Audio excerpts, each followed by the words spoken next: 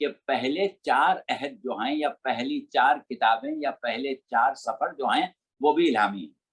اور اگر کوئی یہ دعویٰ کر بھی دے تو ثابت نہیں کر سکتا، کیونکہ ان میں جو تذکرے ہیں وہ حضرت موسیٰ کی تاریخ ہے، حضرت موسیٰ کی وفات کے ذکر کا ذکر ہے، حضرت موسیٰ کی وفات کے بعد کے حالات ہیں، تو وہ کتابیں جو ہیں وہ خود اس بات کی دلیل ہیں کہ ان کی تصنیف حضرت موسیٰ کے بعد ہوئی ہے، حضرت موسیٰ کے عہد میں نہیں ہوئی، اور جب حضرت موسیٰ کے بعد ہوئی ہے تو پھر اس کا الہامی ہونا ثابت نہیں۔ اچھا، اس کے بعد جو 5واں حصہ ہے اس کے بارے میں ان کا دعویٰ ہے کہ یہ الہامی ہے اور ممکن ہے الہامی ہو، لیکن اس میں صورتحال یہ ہے کہ اتنا اختصار ہے، اتنی مختصر ہے کہ اس کو کسی اعتبار سے بھی عالم انسانیت کی ہدایت کے لیے کافی قرار نہیں کیا جا سکتا۔ اس کے بعد ایک چیز جو ہم ابھی ثابت نہیں کر رہے ہیں، بعد میں ثابت کریں گے، فی الحال صرف دعویٰ کر رہے ہیں، وہ یہ ہے کہ تورات کے جو مضامین ہیں، جو گفتگو ہے، وہ اگر ایک مرتبہ عقل کی کسوٹی پر رکھی جائے تو اس میں وہ باتیں اور وہ امور بیان کیے گئے ہیں کہ جو کوئی بھی پڑھا لکھا انسان آج کا صحیح معنوں میں اس کو قبول نہیں کر سکتا، اور پھر جو ایک فطری تصور توحید اور فطری تصور نبوت انسانوں کے اذہان میں بغیر کوئی کتاب پڑھے آتا ہے، یہ گفتگو جو ہے وہ اس کی رد ہے۔ تو یہ پھر لمبا ایک موضوع چھو جائے گا، ہم صرف خاص بات بتا رہے ہیں۔ تو یہ تو ہو گیا مسئلہ تورات کا۔ اب آ جائیں انجیل کا۔ انجیل کو آپ ایک مرتبہ اپنے سامنے رکھیں تو مسئلہ یہ آتا ہے کہ قرآن میں انجیل کا لفظ واحد میں استعمال ہوا ہے، کبھی اناجیل استعمال نہیں ہوا، جمع میں استعمال نہیں ہوا، جیسا کہ زبور کا استعمال ہوا ہے۔ تو اس کا مطلب یہ ہے کہ قرآن کی جو تعلیم ہے، جو اطلاع ہے، اس کے مطابق انجیل ایک ہے، ایک سے زیادہ نہیں ہے، جبکہ آج عالم نصرانیت میں 4 انجیلیں پائی جاتی ہیں، ایک انجیل لوقا کی، ایک متی کی، ایک مرقس کی، ایک یوحنا کی، اور اگر چاروں انجیلوں کو، چاروں اناجیل کو آپ تجزیے کے ساتھ پڑھیں اور اس کی تاریخ کے ساتھ پڑھیں تو چاروں میں سے کسی کا جمع کرنے والا جو ہے وہ حضرت عیسیٰ کے عہد کا شخص نہیں، سب حضرت عیسیٰ کے بعد کے۔ تو اس اعتبار سے بھی انجیل کے اوپر عالم انسانیت اگر کھلے دل سے بات کرے تو لوگوں کو قائل کرنا کہ یہ اللہ کا کلام ہے بہت مشکل ہے۔ اس کے بعد وہی والی خرابی جو تورات میں ہے کہ اس طریقے سے انبیاء کا تعارف کرایا گیا، اس طریقے سے توحید بیان کی گئی، اس طریقے سے پروردگار عالم کی صفات بیان کی گئیں کہ عقل انسانی اس کو قبول نہیں کر سکتی۔ تو اس اعتبار سے یہ بات طے ہے کہ تورات اور انجیل جو ہیں وہ عہد رسالت سے پہلے ہی تحریف کا شکار ہو چکی تھیں، اور جس طریقے سے صحف ابراہیم اور صحف نوح ناپید ہو گئے تھے، صحیح معنوں میں دیکھا جائے تو وہ کتب کہ جو جناب موسیٰ اور جناب عیسیٰ پر نازل ہوئی تھیں اب ناپید ہو گئی تھیں۔ تو اس اعتبار سے ایک ایسی کتاب کا نزول کہ جو تا قیامت ایک معجزے کی شکل میں عالم انسانیت میں موجود رہے، ناگزیر تھا۔ اب ہم نے کہا معجزے کی شکل میں، یہاں پر یقیناً آپ کے ذہن میں سوال آیا ہوگا، اور آپ چاہیں تو کر بھی سکتے ہیں، ورنہ ہم خود سمجھ رہے ہیں کہ آپ یہاں پر کیا سوال کر سکتے ہیں، یا ہمارے سامعین اور ناظرین یہاں پر کیا سوچ سکتے ہیں کہ صاحب ابھی تو ہم گفتگو کر رہے تھے قرآن کی اس حیثیت سے کہ وہ پروردگار عالم کی طرف سے ہدایت ہے، اور تمام انبیاء و مرسلین کے لیے اللہ نے یہ ضروری سمجھا ہے کہ ان کے ساتھ کوئی ہدایت اور ایسا معیار جسے میزان کہا جا سکے. لقد ارسلنا رسولنا بالبینات، اللہ نے رسولوں کو بھیجا معجزات کے ساتھ. وانزلنا معهم الکتاب والمیزان، اور ان کے ساتھ کتاب بھی نازل کی، میزان بھی نازل کیا. تو اب ہر ایک کے ساتھ کتاب اور میزان کا تصور جب لازمی قرار پاتا ہے تو پھر اگر ہم پیغمبر اسلام صلی اللہ علیہ وآلہ وسلم کی نبوت کے اوپر کامل ایمان رکھتے ہیں تو پھر ہمیں یہ ماننا پڑے گا کہ اس نبوت کا بھی لازمہ ہے کوئی ایسی چیز کہ جس کو ہم کتاب کہیں، جس کو ہم حکمت کہیں، جس کو ہم میزان کہیں. تو یہ بات تو ناگزیر ہو گئی. اب سوال یہ ہے کہ ہم نے لفظ استعمال کیا معجزے کا، تو معجزہ کیا چیز ہے اور معجزہ کیوں ضروری ہے؟ تو اس کا مختصر جواب، باقی تفصیلی جواب تو نبوت میں غالباً ہم دے چکے ہیں. مختصر جواب یہ ہے کہ اللہ کا کوئی بھی نمائندہ، خواہ وہ رسالت کا عہدہ لے کے آئے، خواہ وہ نبوت کا عہدہ لے کے آئے، خواہ امامت کا عہدہ لے کے آئے، خواہ خلافت کا عہدہ لے کے آئے، خواہ ولایت کا عہدہ لے کے آئے، جو بھی ایک مرتبہ بارگاہ خداوندی سے منتخب کیا جائے اور اس کو یہ حکم دیا جائے کہ تم اپنی قوم سے اپنا تعارف اس بنیاد پر کراؤ کہ تمہارا بارگاہ خداوندی میں ایک خاص مقام ہے اور بارگاہ خداوندی سے تم کو ایک خاص کام دیا گیا ہے اور تمہارے اور تمہاری قوم کے درمیان ایک رشتہ قائم کیا گیا ہے. تو اب یہ ایک ایسا دعویٰ ہے کہ جو حکم خدا سے کیا جائے گا، اور جب کوئی شخص بھی اپنی قوم کے درمیان اپنا تعارف ایک امتیازی حیثیت سے کرائے گا تو یہ طے شدہ بات ہے کہ قوم اس کی دلیل مانگے گی، اور اللہ نے قوم کو یہ حق دیا ہے کہ وہ دلیل مانگے، اور اپنے اوپر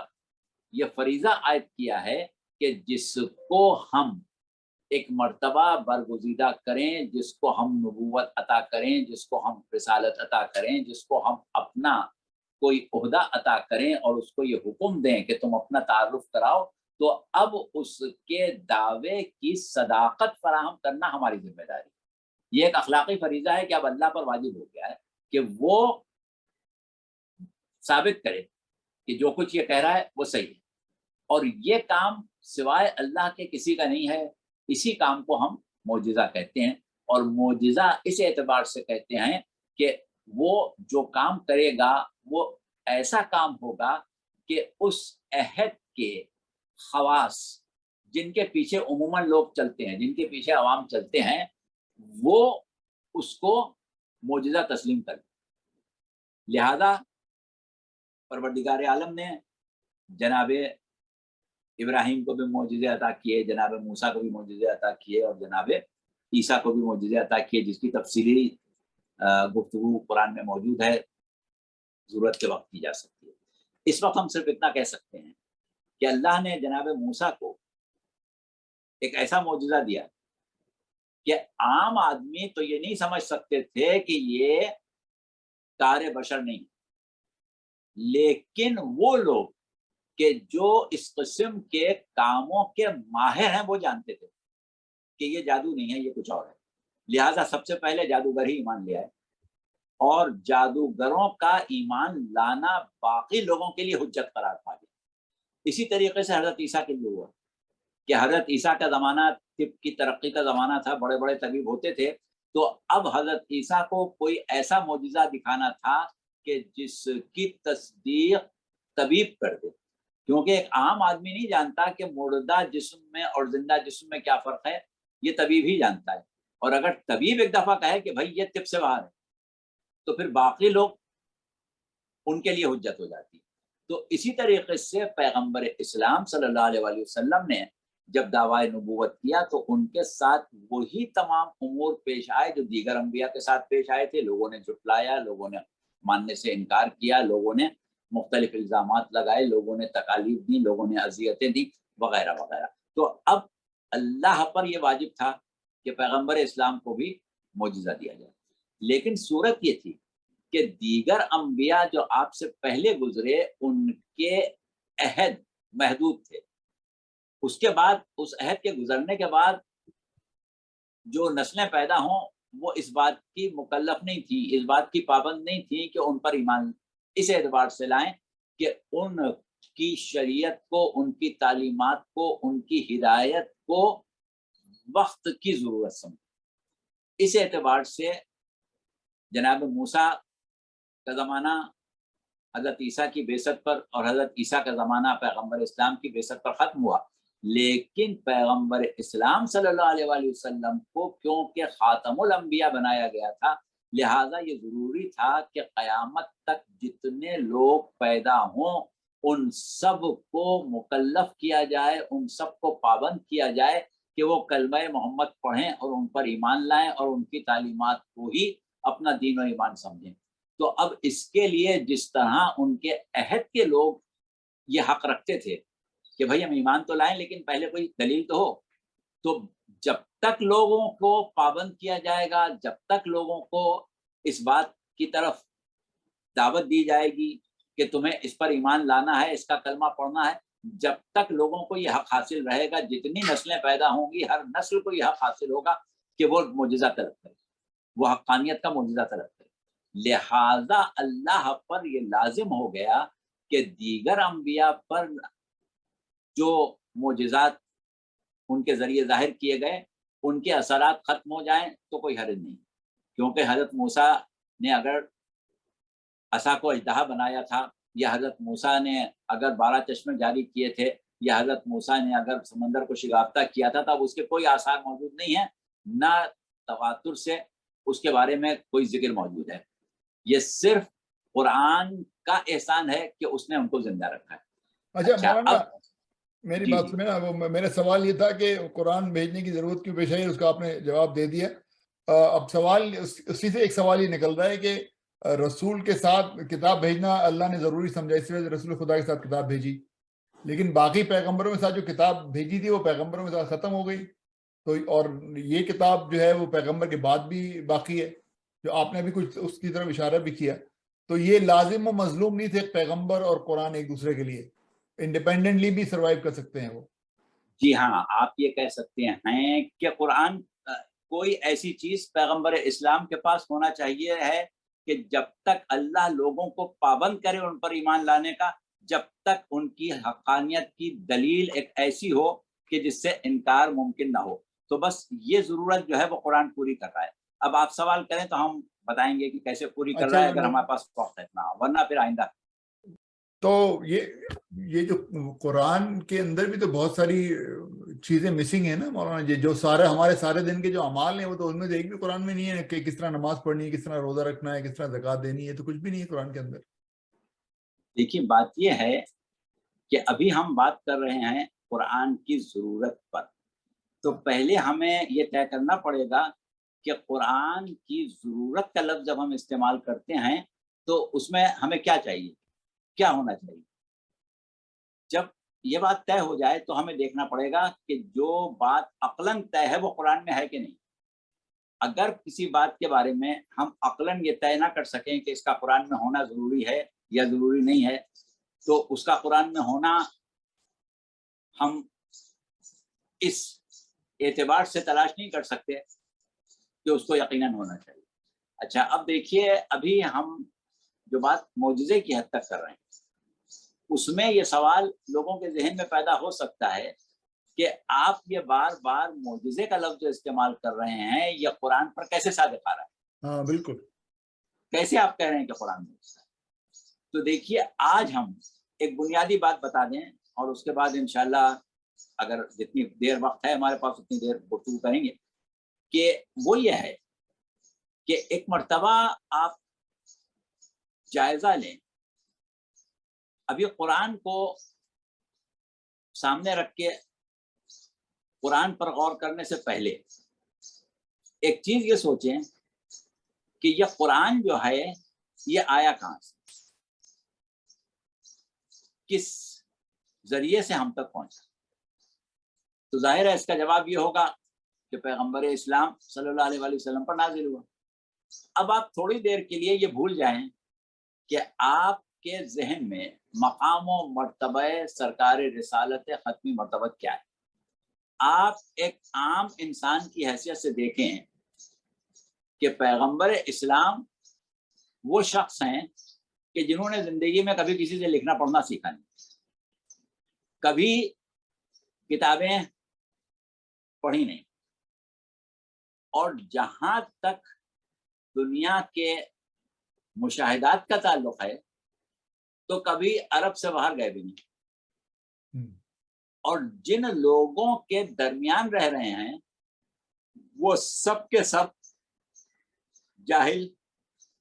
ناشائستہ اور غیر مہذب، وہ معاشرہ جس میں تعلیم یافتہ ہونا تو بہت دور کی بات ہے، لکھنا پڑھنا جاننے والے بھی خال خال مل جاتے تھے۔ اب ایسی صورت میں ایک شخص کہ جس نے کسی سے تعلیم حاصل نہ کی ہو، وہ ایک ایسی گفتگو شروع کر دے کہ جس میں کائنات کے اسرار و رموز بیان کیے جا رہے ہیں، جس میں احکامات بیان کیے جا رہے ہیں، جس میں تاریخ بیان کی جا رہی ہے، جس میں فلسفہ بیان کیا جا رہا ہو، جس میں طب بیان کیا جا رہا ہو، جس میں نباتات پر بات ہو رہی ہے، جس میں حیات پر بات ہو رہی ہے، جس میں جغرافیہ پر بات ہو رہی ہے۔ غرض یہ کہ کوئی علم ایسا نہیں ہے کہ جس سے متعلق گفتگو قرآن میں نہیں ملتی۔ پھر قرآن ایسے رموز سے پردہ اٹھا رہا ہے جس تک اب اس وقت کے لوگ ان علوم تک نہیں پہنچے۔ پھر قرآن مستقبل کی پیشین گوئیاں کر رہا ہے، قرآن ماضی کے واقعات بیان کر رہا ہے۔ کس کی زبان پر جاری ہو رہے ہیں؟ اس شخص کی زبان پر جس نے کوئی تاریخ کی کتاب نہیں پڑھی، اس شخص کی زبان پر جاری ہو رہے ہیں کہ جس نے کوئی جغرافیہ کی کتاب نہیں پڑھی، اس شخص کی زبان پر جاری ہو رہے ہیں جس نے کوئی طب کی کتاب نہیں پڑھی۔ تو یہاں سے ایک سوال پیدا ہوتا ہے کہ یہ سب چیزیں ایک ایسا شخص کہ جس نے دنیاوی اعتبار سے کوئی تعلیم حاصل نہ کی ہو، مولانا یہ اور معجزہ نہ رسول تعلیم خدا کا یافتہ ہے لوگوں نا، میں بیٹھا ہو۔ یہ معجزہ رسول خدا کا ہے نا، قرآن کا تو معجزہ نہیں ہے یہ۔ دیکھیں، رسول خدا کی زبان پر قرآن جاری ہو رہا ہے، اس کے علاوہ کوئی سورس نہیں ہے قرآن کے ہم تک پہنچنے کی۔ تو رسول خدا سے ہمیں قرآن مل رہا ہے، یعنی ایک ایسے شخص سے مل رہا ہے کہ جس نے دنیاوی علوم حاصل ہی نہیں کیے اور نہ ہی اس طریقے سے کائنات کا مشاہدہ کیا، اور اس کے بعد وہ گفتگو کیا کر رہا ہے؟ کبھی مرج البحرین یلتقیان کہہ رہا ہے، سمندر کے اس مقام کا ذکر کر رہا ہے جو بہت بعد میں دریافت ہوا، کبھی وہ زمین کی گردش کی بات کر رہا ہے، کبھی وہ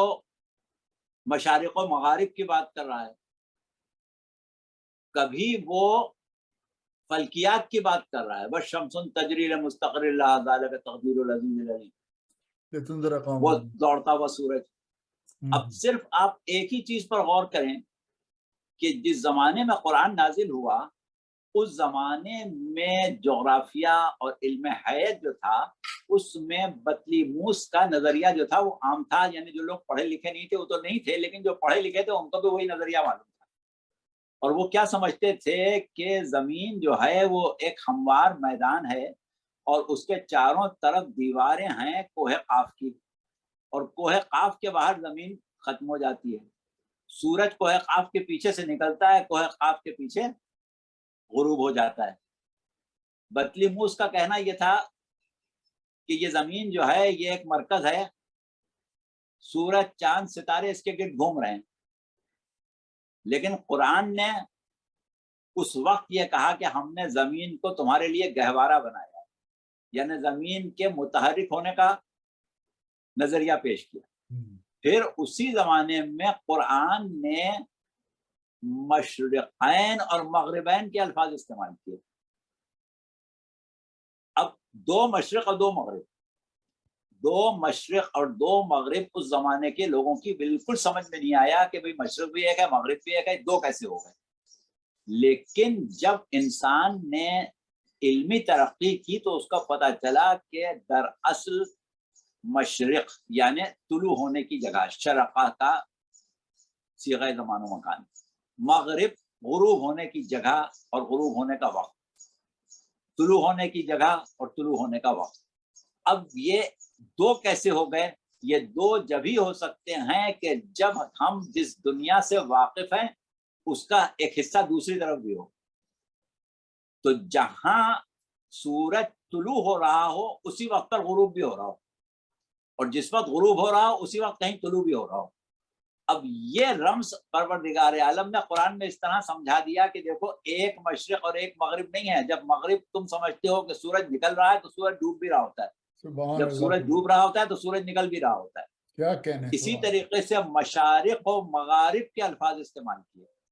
یعنی بہت سے مشرق بہت سے مغرب، جس سے زمین کی محوری گردش کا پتہ چلا کہ جب تک زمین گھوم رہی ہے ہر لمحے کہیں نہ کہیں سورج طلوع ہو رہا ہے اور ہر لمحے کہیں نہ کہیں غروب ہو رہا ہے. ہاں ایک جلدی سے ایک سوال کا بھی ٹائم بھی نہیں ہے. جی میں یہ پوچھنا چاہ رہا تھا کہ قرآن میں یہ ہے کہ یہ قرآن نازل ہوا شب قدر کو، اور مگر پھر یہ کہ قرآن مختلف اوقات میں بھی نازل ہوا، تو یہ اس کا کیا ربط ہے؟ یعنی پہلے قرآن پورا نازل ہو گیا تھا اس کے بعد پھر آہستہ آہستہ آتا رہا، اور اس کی وجہ کیا تھی؟ یہ کب یہ پورا آیا شب قدر کے دن اور پھر یہ پارٹس میں بھی آیا؟ ایک تو یہ ہے. دوسری جو قرآن ہے اس کی جو آیات کی سیکوینس کیا وہی ہے جیسے نازل ہوا، یہ آگے پیچھے ہے؟ یعنی جو سورت پہلے نازل ہوئی ہو وہ قرآن میں پہلے، بعد میں ہے جو بعد میں نازل ہوئی وہ پہلے. تو یہی ہے بس ابھی فی الحال. ٹھیک ہے، تو اس سوال کا ہم ابھی فی الحال مختصر جواب دیتے ہیں. بات یہ ہے کہ پروردگار عالم نے کہا کہ انا انزلناہ فی لیلۃ القدر، ہم نے اس کو لیلۃ القدر میں نازل کیا. اسی طرح سورہ رحمان میں کہا کہ الرحمن علم القرآن، رحمان نے قرآن کی تعلیم دی. تو اس قسم کی آیات کو جب ہم سامنے رکھتے ہیں تو اس کا مطلب یہ ہوتا ہے کہ قرآن کا کامل نزول، قرآن کا کامل علم اور قرآن کی مکمل تعلیم پیغمبر اسلام صلی اللہ علیہ وآلہ وسلم کو پروردگار عالم نے یکبارگی دی. لیکن وہ نزول جو 23 سال میں آہستہ آہستہ ہوتا رہا، اس میں ہمارا عقیدہ یہ ہے کہ جناب جبرائیل صرف اللہ کی طرف سے پیغمبر اسلام کو نشاندہی کرتے تھے کہ اس وقت ان آیات کی یا اس سورے کی آپ کو تعلیم دینا. تو لہٰذا آپ اس سورے کی تلاوت بھی کرتے تھے اور اس کے بعد یعلمہم الکتاب والحکمہ کا فریضہ یعنی اس کی تفسیر بھی بیان کرتے تھے، کیونکہ پروردگار عالم نے یہ بھی وعدہ کر لیا ہے کہ یہ قرآن جس طرح ہماری طرف سے ہے اس کی تفسیر بھی ہماری طرف سے ہے. ثم علینا بیان، اس کے بعد اس کی تفسیر بھی ہماری طرف سے. تو گویا پروردگار عالم کی طرف سے ہونے کا مطلب یہ کہ وہ جو پروردگار عالم کا زمین پر نمائندہ اور حجت ہے وہ اس کی تفسیر بھی کرے اور اس کو وقتاً فوقتاً پڑھ کے سناتا بھی جائے. عوام الناس یا انسانوں کا معاشرہ یا جنوں کا معاشرہ اس بات کا تحمل نہیں رکھتا تھا کہ اس کو اکٹھا قرآن کی تعلیم دی جا سکے، اس لیے ضروری تھا کہ تھوڑا تھوڑا تھوڑا تھوڑا تھوڑا تھوڑا کر کے پڑھایا جائے. جبکہ پیغمبر اسلام اس بات کے متحمل ہیں کہ آپ کو پورا قرآن اکٹھا سمجھا دیا جائے. تو یہ ہے آپ کے سوال کا جواب. دوسرا جو آپ نے سوال کیا کہ موجودہ قرآن جو ہے اس میں آیتوں کی ترتیب کیا ترتیب نزول کے مطابق ہے، تو اس کا جواب یہ ہے کہ نہیں، ایسا نہیں ہے. اور آپ خود بھی جانتے ہیں کہ سب سے پہلے جو سورہ نازل ہوا اقرأ باسم ربک الذی خلق والا، وہ قرآن میں 30ویں پارے میں آ رہا ہے. اسی طریقے سے ابتدا میں سورہ بقرہ آ رہا ہے, سورہ آل عمران آ رہا ہے, سورہ نساء آ رہا ہے, یعنی ایسے سورے آ رہے ہیں کہ جن کی آیتیں مدینے میں نازل ہوئی ہیں, رسول اللہ کے ہجرت کرنے کے بعد نازل ہوئی ہیں. تو اس طریقے سے آپ نے سوروں کی ترتیب اور آیتوں کی ترتیب اپنی حیات طیبہ میں خود طے کی تھی, اس کے مطابق ہی قرآن مرتب ہوا. لیکن وہ دونوں ورژن موجود ہیں, جس میں جو قرآن جس طرح نازل ہوا ہے وہ بھی موجود ہے, کیونکہ ہسٹری ہے نا. قرآن کے نزول کی تاریخ ہمارے پاس موجود ہے کہ کون سا سورہ کس وقت نازل ہوا, کب نازل ہوا. ہاں, تو اسی سیکوینس میں لکھ لیں. لیکن یہ کہ جب موجود ہے قرآن بشکل کتاب پیغمبر اسلام نے مرتب کیا تو اس میں اپنی مصلحت کے مطابق, یا یہ کہیں کہ مصلحت خداوندی کے مطابق اس کی ترتیب. ٹھیک ہے, اب ٹائم بالکل ختم ہو گیا. آخری سوال ہے ندیم بھائی, کر لیجیے سوال آپ. میرا سوال آپ کی مولانا صاحب گفتگو کے ابتدائی حصے کے متعلق تھا, جس میں کچھ جواب اپنے بعد میں دے دیا ہے. میرا جنہوں نے ڈاکٹر صاحب نے سوال کیا تھا نا وائی قرآن, تو میں سمپلسٹک اس کا جواب میرے ذہن میں یہ تھا کہ آپ نے بتایا تھا کہ تحریفات بھی تھیں, لیکن اگر تحریفات نہ ہوتی, میں صرف ہدایت کے سلسلے میں بات کرتا ہوں, اس کی کانٹینٹ کے سلسلے میں بات کرتا ہوں پرانی کتابوں کے, کہ قرآن جو آیا ہے اس کی کمپلیشن کے لیے آیا ہے, اس میں ہدایت اور پیغام جو تھا وہ کمپلیٹ تھا, جو پرانی کتابوں میں انکمپلیٹ تھا. تو کیا یہ بات سمپل سی ریزن میرے ذہن میں ٹھیک ہے؟ آپ کے ذہن میں جو بات ہے وہ اس صورت میں بالکل ٹھیک ہوتی کہ جب وہ کتابیں اپنی اصل شکل میں موجود ہوتی, یعنی اگر وہ اپنی اصل شکل میں موجود ہوتی تبھی کافی نہ ہوتی, لیکن بدقسمتی سے وہ عہد رسالت میں ہی اپنی اصل شکل میں موجود نہیں. اچھا ٹھیک ہے, اس کا مطلب ہے کہ اگر تحریف نہ ہوتی پھر بھی ان کا کانٹینٹ بھی انکمپلیٹ تھا ہدایت کے پھر بھی سلسلے میں. انکمپلیٹ. جی ہاں, پھر بھی انکمپلیٹ تھا, کیونکہ پروردگار عالم نے جس طرح قرآن کے نزول میں ترتیب کے ساتھ اور آہستہ آہستہ نزول ضروری سمجھا, اسی طریقے سے ہدایت کو انسانیت کی ارتقاء عقلی کے مطابق جاری و ساری رکھا. لہذا یہ ضروری تھا کہ جس زمانے میں جس کتاب کو مروجہ کتاب کہا جائے وہ اس زمانے کے تقاضوں کو پورا کرے. تو وہ کتابیں اس وقت کا تقاضا پورا کر رہی تھی نا. مولانا صاحب ایک سوال, بس آخری سوال ہے کہ جس طرح اللہ نے قرآن کی حفاظت کا ذمہ لیا ہے, اس نے پچھلی کتابوں کی کیوں نہیں حفاظت کی؟ ہاں, بات یہ ہے کہ وہ جو آپ حفاظت کے ذمہ والی بات کر رہے ہیں سورہ ہجر کی نمی آیت کی کہ انا نحن نزلنا الذکر و انا لہ لحافظون, اس کی تفسیر انشاءاللہ ہم کسی وقت آپ کے سامنے رکھیں گے تاکہ یہ پتہ چلے کہ یہ جو حفاظت کی بات ہے اس کا مطلب کیا ہے اور کس کی حفاظت ہے, یعنی قرآن کی حفاظت کا مفہوم کیا ہے. اور دوسری چیز یہ ہے کہ دوسری کتابیں جو ہیں وہ اپنے ایک خاص زمانے تک ہی قابل عمل تھی, اس کے بعد وہ قابل عمل نہیں ہیں. لہذا ان کی حفاظت کا وہ ذمہ جو قرآن کی حفاظت کا لیا ہے وہ پروردگار عالم پر عائد بھی نہیں ہوتا. لیکن یہ بات 2-3 جملوں میں واضح نہیں ہوگی, ٹھیک ہے انشاءاللہ اس کو تفصیل سے بتائیں. اگلی یہ اسی سوال سے شروع کر رہے ہیں اگلا پروگرام انشاءاللہ, اور اسی سوال سے شروع کر رہے ہیں پروگرام انشاءاللہ. میرے پاس بھی کچھ اور سوال ہیں, اور اگر آپ کے پاس کسی اور کے پاس بھی کوئی سوال ہو تو وہ آپ ضرور کریے گا سوال, اور پھر انشاءاللہ اگلے سنڈے کو ملاقات ہوگی. بہت بہت شکریہ مولانا, خدا حافظ. ہاں انشاءاللہ شکریہ بہت. چاہا تو ضرور. اور ابھی ہمارے حساب سے تو جو آپ لوگ سوال کر چکے ہیں اس کا بھی جواب ہمارے پاس باقی ہے, وہ بھی انشاءاللہ آئندہ پورا کریں گے انشاءاللہ. اچھی بات ہے. خدا حافظ. ٹھیک ہے, فی امان اللہ, خدا حافظ.